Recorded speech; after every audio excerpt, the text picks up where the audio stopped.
us today. It means the world to us. Brian and Jen Evans, thank you so much for a wonderful evening last night at the rehearsal dinner. It was memorable. It was powerful. If you saw what was going on here today, we were crying and sharing great stories about Shannon and Brady. So what a terrific evening and what a memorable evening, something I will never, ever forget. Some of you may not know this, but Shannon and Brady, their favorite musical show is Hamilton. Oh, by the way, go ahead and eat while I'm talking. It'll make everything I'm saying much more bearable. They love the show Hamilton. They're obsessed with it. They've seen it. They knew the lyrics. Brady took a course on it at UC. They're obsessed with it. So with that in mind, what I thought I would do for my speech tonight is I would do it in rap,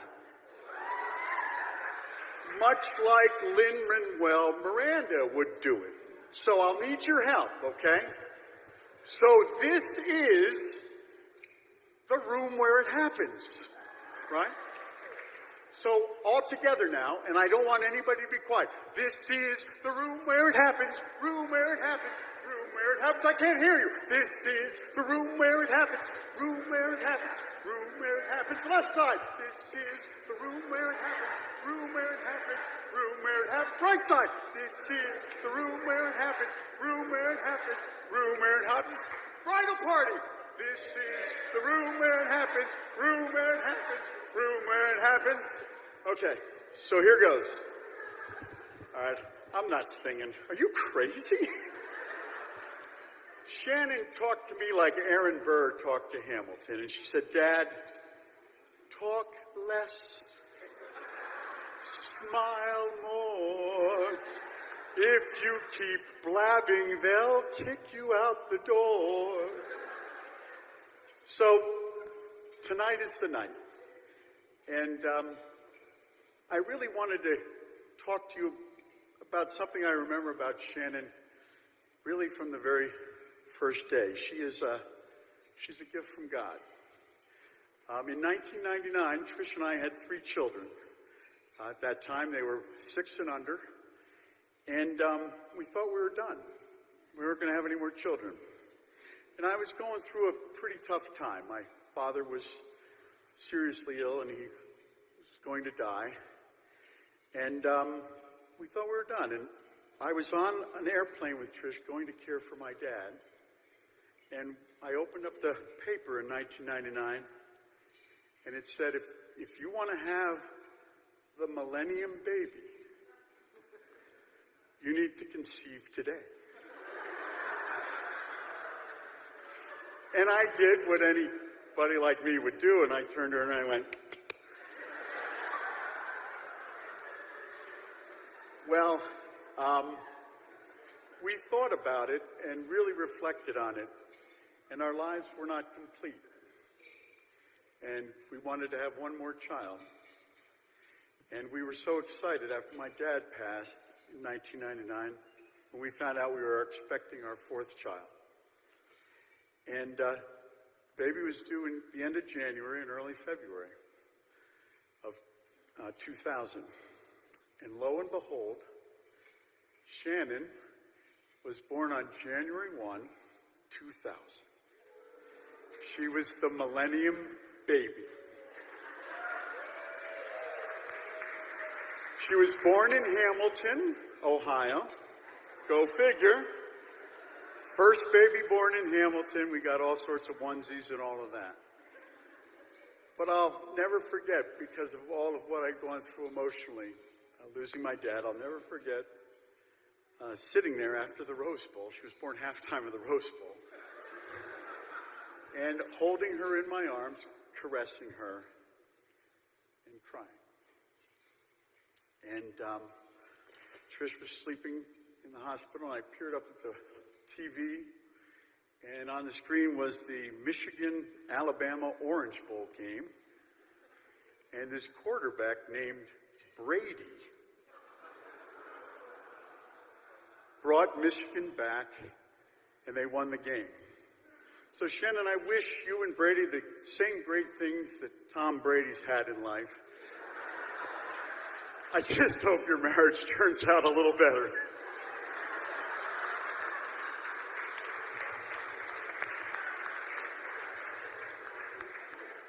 So, seriously, I can't imagine my life without Shannon. Shannon was the youngest of all of our children, and she had to fight for everything with her siblings. To be heard at family dinners, she had to stand on the chair and say, "Listen to me, I'm talking." But that turned her into a very determined, very driven, very impressive young lady. And that's made you who you've become here today.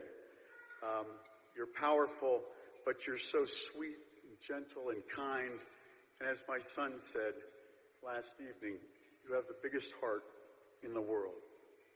Now, Shannon can be a little edgy and a little competitive when it comes to board games or when it comes to things like olives. Did they serve the olives tonight? Did they serve the sticks? Did you get any of those sticks with the olives and the cheese on it and all that stuff? So that's the only thing we fought about with the wedding. Shannon hates olives. I like olives. And Shannon said, "We're not having olives." I said, "We're having olives." "No, we're not having." "Yes, we're having olives." "No, no, no." And it went back and forth. And we compromised. We took the olives off the end of the stick and moved it down to the bottom of the stick.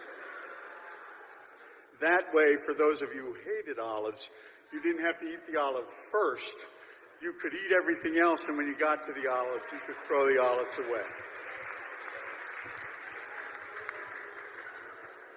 So Shannon indulged me in a dad joke.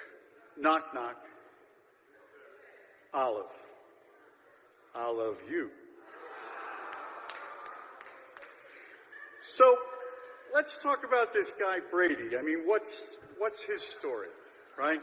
Everybody knows that they met in college. They lived in the same dorm at UC freshman year. He lived a few floors above her. And it was at Daniels Hall. So I was thinking, now, the younger people may not know this or recognize this, but this is what I was starting to think. I'm going, here's a story of a man named Brady who was busy with studies of his own. They were two students living close together, but they were all alone. Till the one day when this Shannon spotted this Brady, and she knew it was much more than a hunch that the two would somehow become an item. That's the way it became the Brady crush. All together. The Brady crush. The Brady crush. That's the way it became the Brady crush. The rest is history.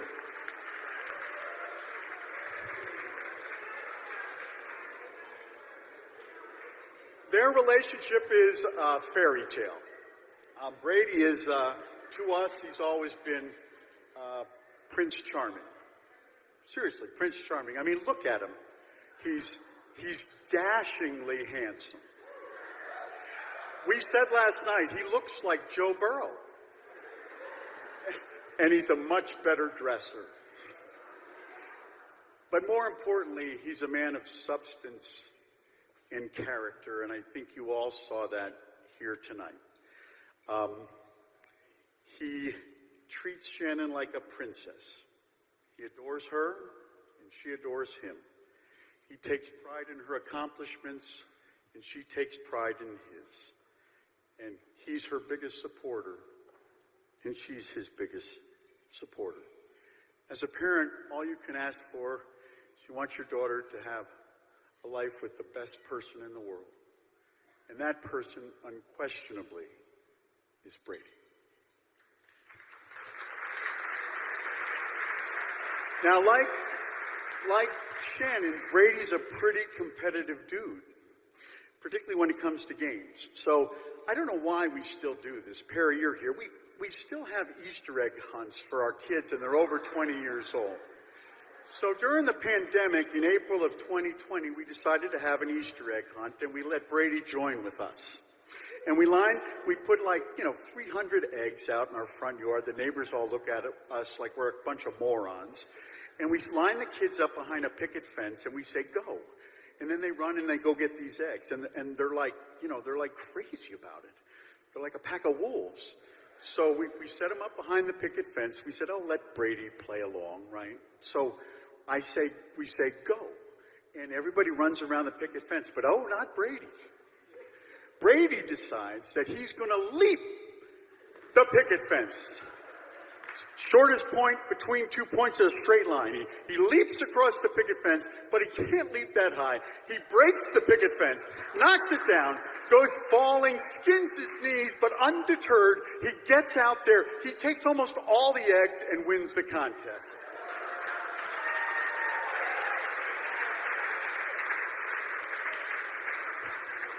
And I remember turning to Trish, and I said, this guy's going to fit in just fine. So let's, if we can, make some wishes and get to the toast. During Thanksgiving, Brady and Shannon were unable to join us with all the wedding arrangements, and they were with Brian and Jen's family.